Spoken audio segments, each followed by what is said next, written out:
পয়সার দরকার আছে। এই পাখি কি করে সকালবেলা খালি পেটে বের হয়ে যায়। সকালবেলা পাখি দেখবেন কেসর মেসর করে করে না নাই? এই বাবা করে না। তার উদ্দেশ্য হলো তারা আল্লাহকে নিজেরাও ডাকে, মানুষকেও ডাকে, মানুষকে জাগায়া দেয়, বলে ওঠে ফজরের নামাজ আদায় করো। পাখি আল্লাহকে ডাকলো, মানুষ হয়ে ডাকতে পারলেন না। তারা কত বড় ইমানদার, সকালবেলা খালি পেটে বের হয়ে যায়, সারাদিন তুকাইয়া তুকাইয়া আদার খাইয়া আবার পেট ভর্তি করে সন্ধ্যাবেলা তারা বাসায় ফিরে আসে। তাদের কোনো রিজিকের জায়গা আছে যে আমি অমুক জায়গায় গেলে খাইতে পারবো? এই রিজিক কে দেয়? আল্লাহ দেয়। সন্ধ্যাবেলা তারা বাসায় আসে, একবারে চিল্লা চিল্লি সাল্লা চিল্লা করে। মানুষে কয় তারা বোধহয় লড়াই ঝগড়া করে না, তারা এক আল্লাহকে তারা স্মরণ করে। পাখি একটি বস্তু, আল্লাহ পাককে ডাকতে পারে।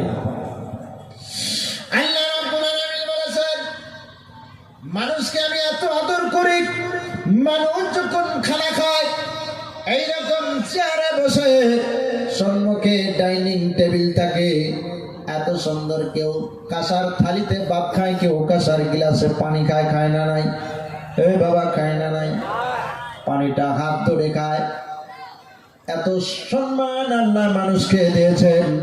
জানোয়ারে যখন ঘাস পানি খায় মাথা নিচে করে খায়। খায় না নাই? আল্লাহ বলেছেন যখন তারা মাথা নিচে করে ঘাস খায়, আমি আল্লাহ মেনে নেই যে আমি আল্লাহ, আমাকে তারা সিজদা করতেছে এবং তারা হার করতেছে। বলুন সুবহানাল্লাহ।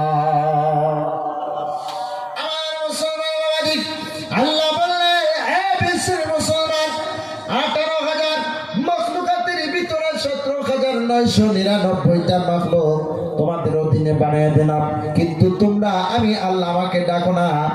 আর বাকি 17,999টা মখলুক আল্লাহর পায়রবি করে। জোরে জোরে বলুন না সুবহানাল্লাহ। তাহলে আমরা মুসলমান কি নিয়ে কবরে যাব? কি বানি আমরা এই দুনিয়ায় আমরা করলাম?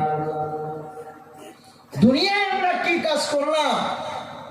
আমার নিজের ব্যাংক ব্যালেন্সে কত টাকা জমা আছে? আল্লাহর ব্যাংক ব্যালেন্স যদি আমরা তুকাইতে যাই, তালাশ করতে যাই, 1 টাকাও আল্লাহর ব্যাংক ব্যালেন্স আমরা পাই না। আল্লাহ বলেছেন, বান্দারে বান্দারে, এই পৃথিবীর ভিতরে তোমরা জমিনের মধ্যে হলো, আল্লাহ রাব্বুল আলামিন জমিনটাকে একবারে সমান বানিয়ে দিয়েছেন, একবারে শক্ত বানায় নাই। মানুষটাকে যখন পড়ে যাবে, মানুষের হাড্ডি গুড্ডি চুরমার হয়ে যাবে। আল্লাহ বলল, বান্দারে এই জমিনকে আমি মিডিয়াম বানিয়ে দিলাম, একবারে শক্ত বানাই নাই, মানুষের পড়ে গিয়ে দাঁত ভাঙবে, একবারে নরম বানাই নাই, মানুষ হেঁটে যেতে ডুবে যাবে। আমার আপনার আল্লাহ বান্দার মহব্বতের খাতিরে এই জমিনটাকে একেবারে মিডিয়াম বানিয়ে দিয়েছে। বলুন সুবহানাল্লাহ। আমার বন্ধুরা, আমার ভাইজানেরা, আল্লাহ রাব্বুল আলামিন বলেন, আল্লাযী জাআলা লাকুমুল আরদা ফিরাশান ওয়াস সামাআ বিনাআ ওয়া আনজালা। আমার বন্ধু, আমার ভাইজানেরা, আল্লাহ রাব্বুল আলামিন জমিনকে বিছানা স্বরূপ বানিয়ে দিলেন। এই জমিনের উপরে আরশ আছে, আসমান আছে, 7টা আসমান আছে। 7টা আসমানের দিকে যখন আমরা তাকাই, সারা দুনিয়ার মধ্যে 7টা আসমানের কোনো খুঁটি আসেনি। খুঁটি আছে? আছে। তাহলে খুঁটি যদি নাই, এই আসমান জমিনকে বানানোওয়ালা একজন আছে কিনা? সে কে? একটু জোরে বলুন। আমি যে মানুষ, আমার মালিকটাকে, আমার টাকার মালিককে, বিল্ডিং বালাখানার মালিক, জোরে বলেন আল্লাহ। আরো জোরে আল্লাহ। সব কিছুর মালিক আল্লাহ। কিন্তু যখন আমরা প্র্যাকটিক্যালি ফিল্ডে যখন নেমে পড়ি, সব কিছুই আমার, আল্লাহর কিছুই নেই। বলেন ঠিক কি? তুফান যখন আসে, তুফান আসলে মানুষে তো ভয়ের ঠেলায় কলেমা যে জপা শুরু করে রে ভাই, জিন্দেগিতে তুফানের আগে ওইভাবে কলেমা জপে না, কোন ঠিক কিনা? লাই লাই লাই লাই লাই লাই লাই লাই করতে করতে সময় পার হয়ে যায়। লাস্টে যখন তুফান ছেড়ে যায়, কয় যে বাবা তো কাজ একটা করে গেছে, শালের খুঁটি যদি ঘরে না লাগাইতো এক ঝটকায় বরপাটা টাউন পার করে দিত, কোন ঠিক কিনা? বাঁচাইলো আল্লাহ, নাম হইল বাবা।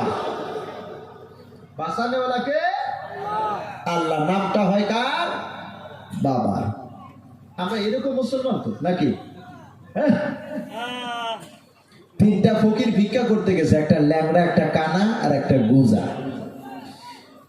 যখন নামাজের টাইমে তিনজন মসজিদে গিয়ে ঠেলাঠেলি করতেছে। কানায় কয় তুই ইমামতি কর, ল্যাংড়ায় কয় আমি তো ল্যাংড়া পারবো না, তুই কর। কানা গেল, কানা বসে ইমামতি করলে মকরু হইব নামাজ। এইভাবে মিলাইয়া ওই গুজায় আবার কইতেছে নামাজের মধ্যে কিন্তু কথা বলা যাবে না। তিনজনে কিন্তু তিনটা শর্ট লাগাইয়া এই ল্যাংড়া গেছে ইমামতি। ল্যাংড়া ইমামতি যায় যখন সূরা পাঠ করতেছে, আলহামদুলিল্লাহি রাব্বিল আলামিন আর রহমানির রহিম মালিকি ইয়াউমিদ্দিন ইয়াকা না'বুদু, যখন কইছে ইয়াকা না'বুদু, কানাই মনে মনে ভাবতেছে কি রে, ভিক্ষা করতেও গাল পারে, নামাজের মধ্যে তিনি গাল দেয়। কানায় পিছে থেকে কয় তুমি যে ল্যাংড়া বধু, এখন বুঝাই করতে যাই কইছি না কথা কন যাইব না। এখন ল্যাংড়া কয় সেই জন্য আমি কই না, নামাজ তো তাহলে কে রইল না, হইছে হইছে। আমরা এমন মুসলমান নামাজে দাঁড়াই, নামাজে দাঁড়িয়া দোকানে কয় টাকা বাকি সেই হিসাব মনে পড়ে যায়। ছেলে কাঁদতেছে, সদাই না বাড়িতে যাওয়া লাগবো, আসে না? এরকম কথা মনে পড়ে কিনা নামাজে? আমার মুসলমান বাবাদিক, আল্লাহ রাব্বুল আলামিনের হাবিব বলেছেন, এরে বিশ্বের মুসলমান, নামাজ পড়লে খালি নামাজ হয় না, নামাজ পড়লে খালি নামাজ হয় না। সাহাবীরাও নামাজ পড়েছে, তারাও তো ইমানদার ছিল, তারাও তো আল্লাহর কোরআন তেলাওয়াত করেছে, করছে না নাই? এ বাবা, করছে না নাই?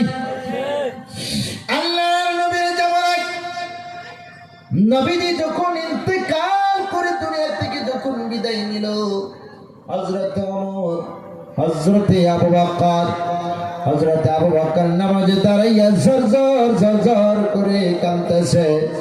এইবার ওমর বলতেছে, ভাই আবু বকর তুমি কেন কান্দো? আবু বকর বলতেছে, আমি কান্দি আমার নবী যেভাবে নামাজ পড়েছে সেইভাবে আমরা তো নামাজ পড়তে পারি। জোরে বলো। নবীজি যখন নামাজে দাঁড়াইতেন, রুকু দিতেন, সিজদা করতেন, এক একটা রুকু সিজদার মধ্যে মনে হয় পুরা শরীরের শক্তিটা ভেঙে চলে, মনে হয় নবীজি সিজদায় পড়ে যেতেন। আমরা মুসলমান নামাজের মধ্যে যখন দাঁড়িয়ে যাই, একটা শরীরের মধ্যে যদি মশা লাগে, নামাজ পড়া বাদ দিয়ে মশারে এমন ঘুষি মারে, ওই ঘুষি মানুষকে মারলে মানুষ মরে যাবে, বলুন ঠিক কিনা? মশার কামড় সহ্য করতে পারি না, আমাদের নামাজ কিনতে হবে। সাহাবীরা নামাজ পড়তে তীরের আঘাত, তীর মারে কাফেররা পাও ছিদ্র করে অধিক দিয়ে বের করে দিয়েছেন। তারা বুঝতে পারে নাই তীর মারলো না আরো কিছু করলো, তারা বুঝে না। তারা এইভাবে নামাজ পড়তেন।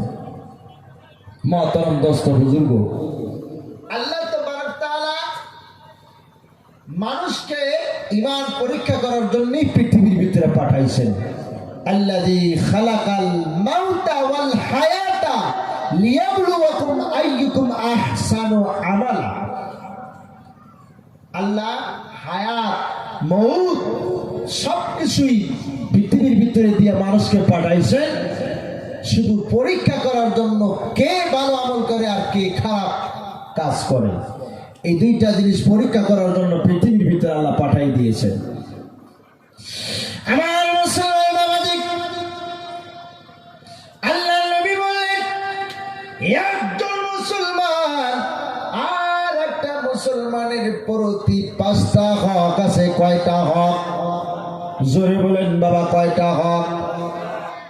আরো জোরে বলেন। 5টা হকের মধ্যে আল্লাহ নবী বলেছেন, আল মুসলিমু আলাল মুসলিমি হাক্কুন খামসুন রাদ্দুস সালাম। একজন মুসলমান আর একটা মুসলমানের প্রতি 5টা হক আছে, তার ভিতর থেকে নাম্বার 1 হলো সালামের উত্তর দেওয়া। সালামের উত্তর দেওয়া। আমরা তো সালাম দিলে মডেলিং যুগ, বেশি অংশ তো গুড মর্নিংই কয়, বুঝলেন নাই? যদি কেউ দয়া করে সালাম দেয়, গাড়ির থাকুক আর যেখানেই থাকুক, 50 গ্রাম জিবা দিয়ে ওয়ালাইকুমুস সালাম যে বলবো, এই টাইমটাও তার হাতে নাই। 5 কিলো ওজনের মাথা ঝুঁকে ওয়াই শেষ। ওয়ালাইকুমুস সালামও কোয়ার সময় নাই, ওয়াই। এটা তো সালাম না, এটা নবীজির সুন্নতকে টিটকারি করা হয়। আর এই সালাম দিয়ে এই সুন্নত জিন্দা হবে না, জান্নাতে যাওয়া কঠিন হয়ে যাবে, বলেন ঠিক কিনা? আল্লাহ নবীর জামানায় সালামের দিকে কত বড় মর্যাদা। হযরত ওমর রাগী মানুষ ছিলেন, উনি একবার যদি খানা খাইতেন 21 কিলো খানা একবার উনি গ্রহণ করতো, তাহলে কত বড় পুরুষটা ছিল। আবু বকরের উপরে রাগান্ত হয়ে গেল। আবু বকর পিছনে পিছনে ঘুরে ওমর আগে আগে যায়। যাইতে যাইতে ওমরের বাড়ি পর্যন্ত যখন চলে গেল, ওমরের বাড়িতে ঢুকার পরে দেখতেছেন আল্লাহ নবী তার বাড়িতে দাঁড়িয়ে আছে। বলুন সুবহানাল্লাহ। তখন নবীকে দেখে আবু বকরের সাথে সালাম মুসাফা করে কোলাকুলি ময়নাকা করে মহব্বত মিল হয়ে গেল। আল্লাহর নবী বলেছেন, ওয়াইদা তাআলা কাওমিন, যদি নবীজি কোন কওমের দিকে, কোন মানুষের দিকে, কোন মানুষের বাড়িতে যদি নবীজি তখন আসতেন, সাল্লামা আলাইহিম সালাসান, সাল্লামা আলাইহিম সালাসান, 3 বার আল্লাহর নবী সালাম করতেন। কয়বার? 3 বার। যদি কোনো বাড়িতে ঢুকতেন, ঢোকার আগে একটা সালাম, বাড়িতে ঢোকার পরে আর একটা সালাম, বাড়ি থেকে বের হয়ে আসার সময় আর একটা সালাম। এটা আমাদের নবীর আদর্শ ছিল। আমরা যদি সেই আদর্শকে যদি পালন করতে পারি, কিয়ামতের ময়দানে নবী বলেছেন, একটা সুন্নত যারা আমি নবী আমার উম্মত একটা সুন্নত জারি করে যদি কবরে আসতে পারে, আমি নবী কথা দিলাম কিয়ামতের ময়দানে সুপারিশ করে আল্লাহর জান্নাতে পৌঁছায়া দিব। বলুন সুবহানাল্লাহ। বন্ধুরা, আজকে এই যেমন সালাম কি বস্তু বুঝে না, সালাম করলে মানুষের ভিতরের থেকে হিংসা অহংকার দূর হয়ে যায়। যে মুসলমানের সালামের বেশি বেশি অভ্যাস আছে, সেই মুসলমান কোনোদিন কোনো মানুষের সাথে সে নারাজি থাকবে না, বলেন ঠিক কিনা? আল্লাহ নবী বলেছেন, একজন মুসলমান আর একজন মুসলমানের প্রতি 5টা হক, তার ভিতর থেকে রাদ্দুস সালাম, সালামের উত্তর দেওয়া, এটা একজন মুসলমান আর একটা মুসলমানের প্রতি হক থাকবে। বাবা, একজন মুসলমান আর একজন মুসলমানের প্রতি 5টা হকের মধ্যে একটা হলো সালামের উত্তর দেওয়া। এটা কে বলছে? আমার আপনার নবীজি বলে দিয়েছে। 2 নম্বরে নবীজি বলেছেন, ওয়াইদা বাতুত দাওয়াত, দাওয়াতকে কবুল করা। এই বাবা, আমার জীবনে আমি কোনোদিন গরিব মানুষের দাওয়াতকে আমি মিক্স করি না। কারণ হলো, গরিব মানুষ টাকা পয়সা কর, একজন লোককে দাওয়াত দেওয়ার 1 মাস আগে থেকে সে আইটেম করে, বলেন ঠিক কিনা? আল্লাহ নবী বলেছেন, দাওয়াতকে তুমি কবুল করো। একজন মুসলমান আর একটা মুসলমানের দাওয়াত কবুল করা, এটাও আল্লাহর নবীর একটা হক। এটা একজন মুসলমান আর একটা একটা মুসলমানের প্রতি হক। 3 নম্বরে নবীজি বলেছেন ওয়াইতিবাউল জানাইজ, জানাজার নামাজে শরীক হওয়া। বন্ধুরা আমার, আজকে গরিব মানুষ যদি মন্দিয়া বাজারে যদি একজন গরিবের মৃত্যু হয়, মন্দিয়া মসজিদের ভিতরে মাইকিং হয় না, মন্দিয়া জামে মসজিদের ভিতরে মাইকিং করা যাবে না। কারণ হলো গরিব মানুষ, ধনী মানুষ, হাজী সাহেব, গাজী সাহেবের যদি মৃত্যু হয়, মন্দিয়া জামে মসজিদের মাইকে এলান করা হয়, রিস্কা দিয়ে টোটো দিয়ে এলান করে দেওয়া হয়। আমার আপনার আল্লাহর নবী বলেছেন, হে বিশ্বের মুসলমান, গরিবের জন্য যে খাটটা ব্যবহার করা হয়, ধনীর জন্য সেই খাটটা ব্যবহার করা হয়। গরিবের জন্য যে 3টা কাপড় ব্যবহার করা হয়, ধনীর জন্য 3টা কাপড়ের কাপড় ব্যবহার করা হয়। গরিবের জন্য যে কবরের মধ্যে যতটুকু কবরের মধ্যে বিছনা বানায়া দেওয়া হয়, ধনীদের জন্য অতটুকু কবরের মধ্যে জায়গা বানায়া দেওয়া হয়। বলেন ঠিক কিনা? এই বাবা বলেন ঠিক কিনা? আল্লাহর নবী বলেছেন ওয়া ইত্তিবাউল জানাইজ, একজন মুসলমান গরিব হোক, ধনী হোক, রিস্কাওয়ালা হোক, ঠেলাওয়ালা হোক, যদি মৃত্যুবরণ করে, সারা বিশ্বের মুসলমানের প্রতি ওনার জানাজার নামাজে দাঁড়ান হলো হক। মুসলমানের যখন মৃত্যু হয়, চাহে গরিব হোক, ধনী হোক, যেই হোক না কেন, আরেকজন মুসলমানের কানে যাওয়া সঙ্গে সঙ্গে তার জানাজার নামাজে শরীক হওয়া একজন মুসলমান আরেকজন মুসলমানের প্রতি হক। আমার বন্ধুরা, 4 নম্বরে আল্লাহর নবী বললেন ওয়ায়াদাতুল মারিজ, তোমার বাড়ির পাশে একজন গরিব লোকের যদি বেমার হয়েছে, টাকা নাই, পয়সা নাই, মানুষ নাই, হসপিটালে যাওয়ার জন্য কোনো রাস্তাঘাট চেনে না, আল্লাহর নবী বলেছেন ওই গরিবকে তুমি রাস্তা দেখায় দেওয়া মানে আল্লাহর নবী কিয়ামতের ময়দানে তোমাকে জান্নাতের দিকে রাস্তা দেখাইয়া দিবে।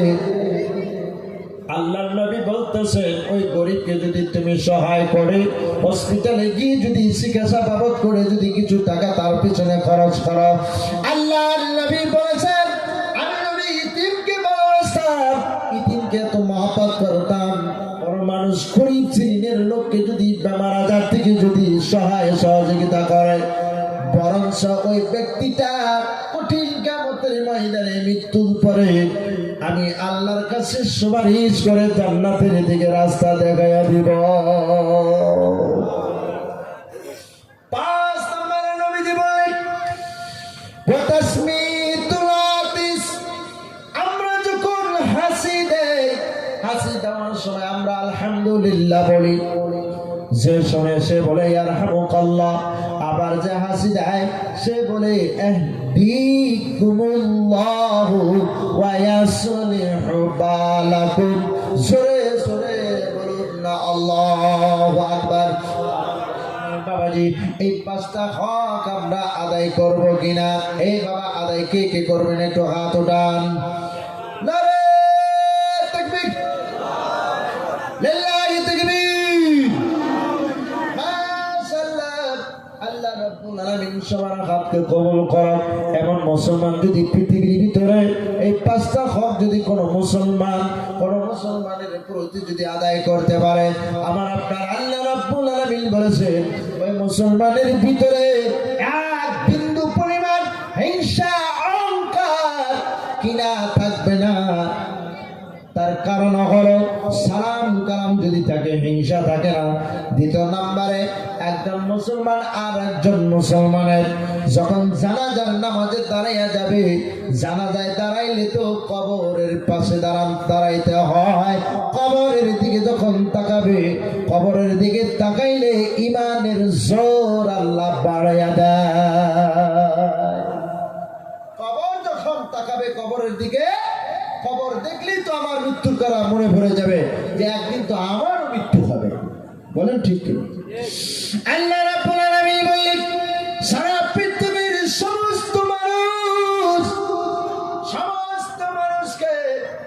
কিয়ামতের ময়দানে আল্লাহ তিনটা ভাগে ভাগ করবে। কয়টা ভাগে বাবা? কয়টা ভাগে ভাগ করবে? তিনটা ভাগে ভাগ করবে। সূরা ওয়াকিয়ার মধ্যে আল্লাহ বলেছেন ওয়া কুনতুম আজওয়াজান সালাসা। জোরে বলেন না আল্লাহু আকবার।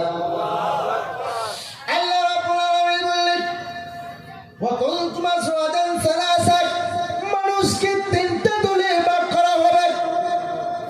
একটা দল থাকবে আরশের ডান পাশে, আর একটা দল থাকবে আরশের বাম পাশে, আর একটা দল থাকবে আসমান জমিনের মধ্যস্থলে। তার মানে আবার আপনার আল্লাহর পাশাপাশি থাকবে। এই তিনটা দলে মানুষকে আল্লাহ রাব্বুল আলামিন ভাগ করে দিবে। এখন আপনারা প্রশ্ন হয় যে তিনটা দল